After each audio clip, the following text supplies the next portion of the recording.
Breaking news mga idol, kaninang-kanina lang nang maganap ang weigh-in ni Naoya the Monster Inoue ng Japan at Marlon Tapales para sa kanilang inaabangang undisputed match. Pagdating po sa final na weigh-in ni Naoya the Monster Inoue ay tumimbang siya ng 121.75 pounds pasok sa limit ng 122 pounds super bantamweight division. Pagdating naman kay Marlon Tapales ay tumimbang naman ito ng 121.25 pounds pasok din sa 122 pounds limit ng super bantamweight division. Talagang matutuloy na mamaya ang kanilang inaabangang bakbakan.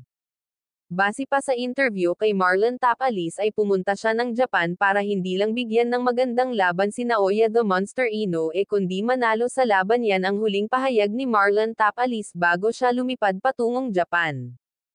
Na-interview naman si Marlon Tapales sa sikat na sexy star na si Maria Ozawa ng Japan na kung saan parang pumabor sa kanya ang starlet at magka-uniforme pa sila.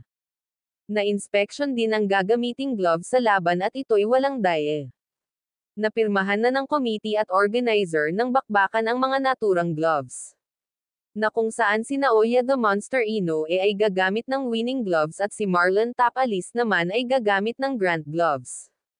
Mag-uumpisa na ang bakbakan mamaya sa pagitan ni Inoue at Tapales. Ito'y gaganapin sa REH Arena, Tokyo, Japan. Talaga pong walang daya ang labanang ito dahil pagkatapos ng may timbang ay drug testing uli para sa kanilang urine sample. So clean fight po ito. Ang maging referee ng laban ay si Celestino Ruiz ng USA. Ang isang judge ay from WBO representative na si Robin Taylor from USA.